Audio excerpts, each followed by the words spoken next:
우리는 모두 뭔가 자라나기를 기대하는 사람들입니다.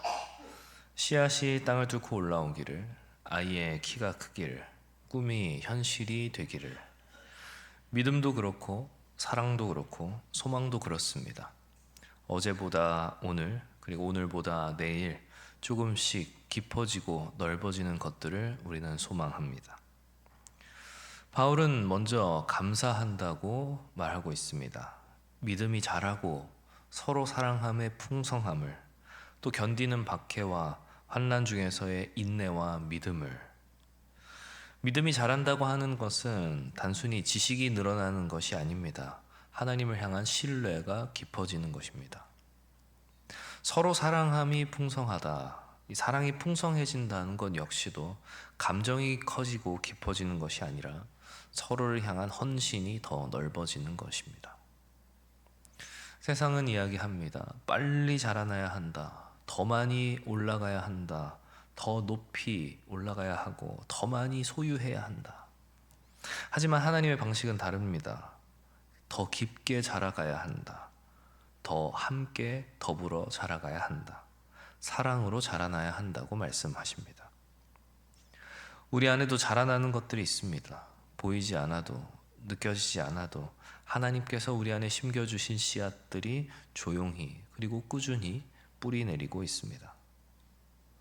성장하는 우리는 우리가 얼마나 자라가고 있는지 자신의 변화를 잘 못 볼 수도 있습니다. 하지만 바울이 데살로니가 교회를 향하여서 그 교회의 성장을 이렇게 기쁘게 증언하였던 것처럼 누군가는 우리의 성장을 분명히 보고 있을 것입니다.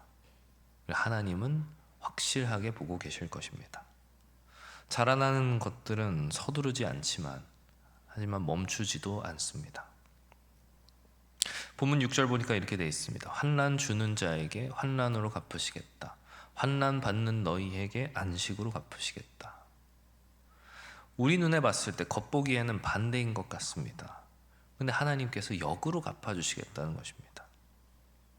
고난 받는 자들에게 안식을 주시고 또 고난 주는 이들에게 그들이 심판을 받게 된다는 것. 뒤바뀌는 상황, 역전되는 운명. 세상이 불공평일 것처럼 보일 때가 있습니다. 정의가 사라진 것 같아 보일 때가 있습니다. 그럴 때마다 우리 마음 깊은 곳에서 울어대는 소리가 있습니다. 아, 이건 아니잖아. 어떻게 이럴 수가 있어? 그런데 하나님께서 말씀하시는 것입니다. 갚아지는 때가 있다. 여기서 말하는 것은 단순히 복수가 이루어질 것이다 그런 말이 아닙니다. 하나님의 공의로운 심판이 있다는 것입니다. 그러니까 하나님께서 감정적으로 그걸 보응하시겠다는 것이 아니라 하나님의 성품에서부터 나오는 필연적인 결과가 나온다는 것입니다. 악이 선을 이길 수 없는 이유는 하나님께서 악보다 더 크신 분이시기 때문입니다. 고난이 영원하지 않은 이유는 하나님의 사랑이 영원하시기 때문입니다. 세상의 심판 그리고 판단은 즉석에서 이루어집니다. 그렇게 빠르고 그렇게 감정적이고 그렇게 불완전할 수밖에 없습니다.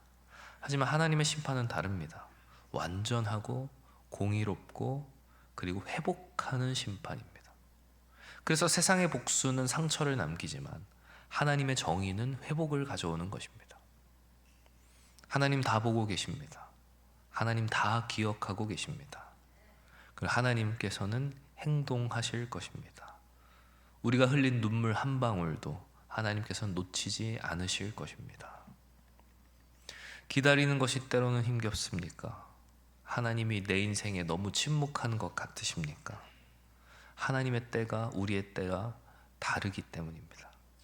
하지만 하나님의 때가 가장 완벽한 때라는 것을 믿으시는 성도 여러분들 되시기를 소망합니다. 우리의 고난은 헛되지 않습니다. 우리의 눈물은 다 기억되고 있습니다. 뒤바뀔 날이 반드시 옵니다. 그리고 그날에 우리는 알게 될 것입니다. 하나님은 정말로 공의로운 분이셨구나. 바울은 기도합니다. 11절 하나님이 너희의 부르심에 합당한 자로 여기시기를. 합당한 자가 되는 것, 부르심에 걸맞는 사람이 되는 것, 이게 바울의 간절한 기도 제목입니다. 근데 누가 하나님의 부르심에 합당할 수 있단 말입니까? 바울의 기도는 순서를 보여줍니다. 먼저 부르심이 있고 그 뒤에 합당함이 뒤따라옵니다. 세상의 부르심에는 이 반대입니다. 자격을 먼저 요구합니다. 너 증명해야 한다. 보여줘야 한다. 그래서 이력서를 만들어야 되고 스펙을 보유해야 합니다. 하지만 하나님은 다르십니다.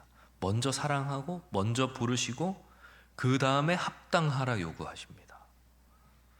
우리는 그렇게 이미 부르심을 받은 자들입니다. 하나님의 자녀로, 그리스도의 제자로, 세상의 빛으로. 그 부르심 앞에서 때로는 우리가 부족함을 느낄 수도 있습니다. 아, 나는 너무 부족한데, 나 너무 연약한데. 그 겸손함이 아름답습니다. 하지만 우리의 연약함이, 우리의 실패가 우리의 자격을 박탈하지 않는다는 것도 기억해야 합니다. 오히려 우리의 실패는, 우리의 연약함은 은혜를 겪는 통로가 되기도 합니다. 베드로도 실수했지만 여전히 제자였습니다. 다윗도 실패했지만 여전히 하나님의 사람이었습니다. 우리를 부르신 하나님께서 우리를 합당하게 인도하실 것입니다. 우리의 두려움을 담대함으로, 우리의 약함을 강함으로, 우리의 사랑 없음을 사랑으로 인도하실 것입니다. 사랑하는 성도 여러분, 말씀 맺으려 합니다. 우리는 말씀을 통하여 자라나는 것들의 비밀을, 뒤바뀌는 것들의 소망을, 그리고 합당하게 되는 것들의 은혜를 보았습니다. 이 모든 것의 중심에는 우리를 사랑하시고 우리를 부르시고 또 우리를 변화시키는 하나님이 계십니다. 부디 바라기는 우리 안에 자라나는 것들을 믿으시길 바랍니다. 보이지 않아도, 느껴지지 않아도 하나님이 우리 안에서 일하고 계십니다. 우리를 향한 하나님의 정의가 있습니다. 늦어 보여도, 조용해 보여도 하나님은 기억하고 계십니다. 우리에게 부르신 그 부르심을 부족해 보여도 연약해 보여도 합당하게 만드실 하나님을 신뢰하는 믿음 가운데에서 바라보아야 합니다. 자라나는 것들의 신비를 품고 뒤바뀌는 것들의 소망을 안고 합당하게 되는 것들의 은혜를 알며 오늘도 하나님의 사람으로 이 세상을 걸어가시길 바랍니다. 하나님 우리와 함께 계시고 하나님 우리 안에서 일하시고 하나님 우리를 통해 영광 받으실 것입니다. 사랑하는 성도 여러분, 부디 바라옵기는 오늘 하루도 주님 안에서 자라나는 그런 저 여러분들 다 되시기를 주님의 이름으로 축원합니다. 기도합니다. 거룩하고 자비로우신